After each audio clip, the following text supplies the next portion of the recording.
Kutas, kupas tuntas, mantap. Yuk bergabung di Adik Gep Channel. Assalamualaikum warahmatullahi wabarakatuh.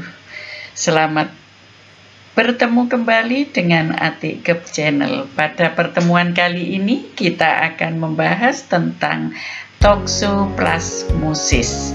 Apa itu toxoplasmosis?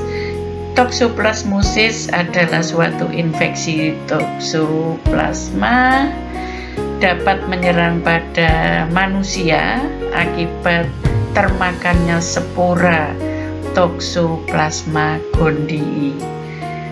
Nah, di dalam Toxoplasma gondii itu ditularkan kepada wanita hamil melalui ingesti, yaitu masuknya makanan ke dalam mulut. Bisa daging babi atau sapi setengah matang, daging sapi setengah matang yang mengandung kiste dan melalui kontak dengan oosit dalam tinja kucing yang terinfeksi. Nah, dalam prosesnya, kenapa pada wanita, terutama wanita hamil, kita harus menghindari binatang peliharaan, ya, khususnya kucing gitu ya. Jadi janin ini dapat terinfeksi melalui plasenta. Jadi kalau ibu hamil positif toxoplasmosis, ya, atau terserang toxoplasmosis, maka janin yang dikandungnya itu akan terinfeksi melalui plasenta. Nah, plasenta itu terbentuknya mulai 16 minggu ya. Jadi dengan adanya plasenta sudah terbentuk, maka otomatis bisa melalui transplasenta. Kemudian imunisasi ibu dapat melindungi janin dari infeksi. Toxoplasmosis kongenital itu timbul hanya jika ibu terjangkit infeksi pada saat hamil.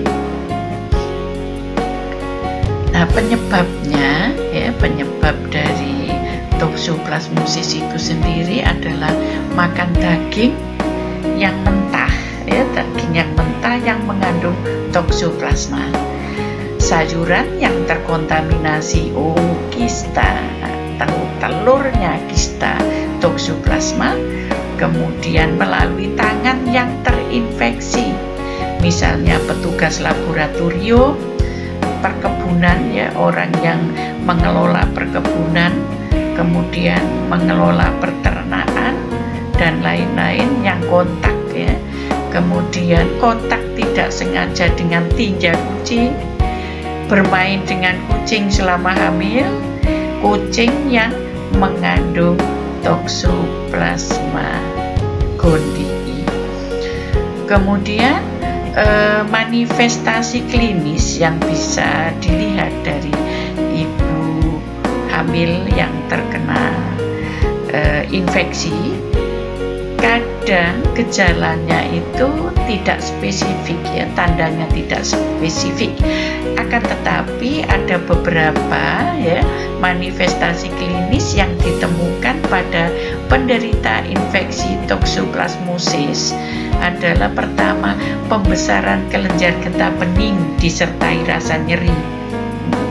Kemudian sakit tenggorokan, gangguan pada kulit dan demam. Itu tanda atau manifestasi klinis yang bisa ditemukan. Kemudian diagnosis dari toxoplasmosis pada orang dewasa itu sangat sulit karena tidak adanya gejala yang spesifik.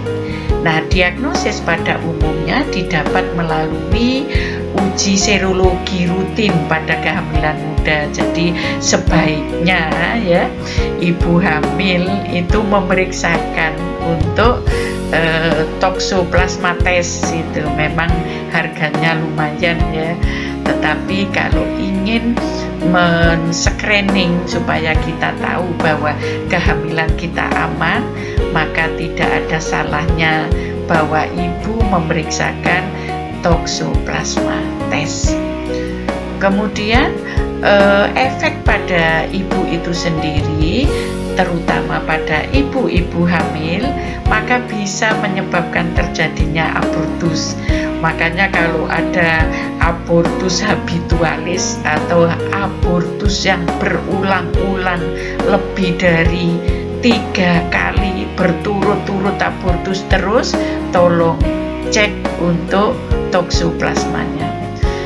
Kemudian bisa menyebabkan kehamilan itu kelahiran prematur, kemudian melahirkan bayi dengan tanda-tanda penyakit itu ya.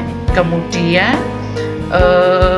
efek pada janin yang sering ditimbulkan adalah kelainan neurologis, kemudian kelainan sistemik seperti pucat, kuning, demam, pembesaran hati dan limpe, perdarahan ya, ensefalitis ya, ensepal ya, jadi untuk kepala tengkoraknya tidak terbentuk, atau bisa juga terjadi hidrosepalus, mikrosepalus atau ya, jadi kepalanya besar, bisa kepalanya kecil, bisa retardasi mental. Ini yang sering ditimbulkan oleh ibu-ibu hamil dengan toksoplasmosis positif. Kemudian bisa juga terjadi pertumbuhan janin yang terhambat ya, chorioretinitis, jadi kelainan pada mata juga bisa terjadi. Dengan adanya efek samping yang begitu besar, maka ibu hamil jangan segan-segan untuk memeriksakan kehamilannya untuk toksoplasma test. Nah, penata laksanaan pada toksoplasma, kalau memang pada saat kehamilan ibu dapat diterapi spiramisid ya, ini tolong yang menangani adalah dokter spesialis kandungan. Setelah kehamilan 14 minggu ibu diterapi ya, pirimetamid dan sulfonamid, itu juga tergantung dari dokter yang menanganinya. Mengevaluasi kondisi antigen dan titernya, jadi titer imunoglobulin toksoplasmanya diperiksa terus, diikuti sampai dalam kondisi yang aman. Dianjurkan juga persalinan provagina. Jika terjadi distosia, kaji dengan USG untuk menyelesaikan masalah persalinannya, terutama kalau ada kelainan-kelainan apa itu hidrosepalus dan sebagainya.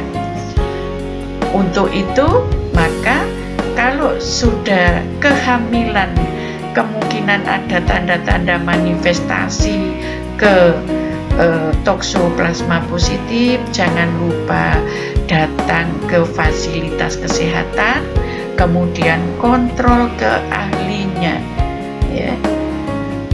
Pencegahan sebenarnya untuk toksoplasma ini bisa dicegah, yaitu hindari mengkonsumsi makanan setengah matang dan mentah, membersihkan makanan, sayur dan buah tiap sebelum makan, kemudian membersihkan sampah dan tempat sampah dengan menggunakan sarung tangan, atau pada saat berkebun untuk menggunakan sarung tangan. Hindari kontak langsung dengan kotoran-kotoran, terutama yang daerah rawan, untuk ditempati kucing peliharaan untuk bertinja di situ ya. Demikian tadi penjelasan dari saya tentang toksoplasmosis yang perlu saya pesankan kepada ibu-ibu hamil, tolong kalau ada abortus berulang, kemudian hamil dirasa perlu untuk memeriksakan toksoplasma, maka datanglah ke fasilitas kesehatan atau dokter spesialis obstetri ginekologi. Demikian tadi penjelasan dari saya, mudah-mudahan bermanfaat. Matur nuwun. Assalamualaikum warahmatullahi wabarakatuh. Jangan lupa subscribe, share, like, komen. Matur nuwun.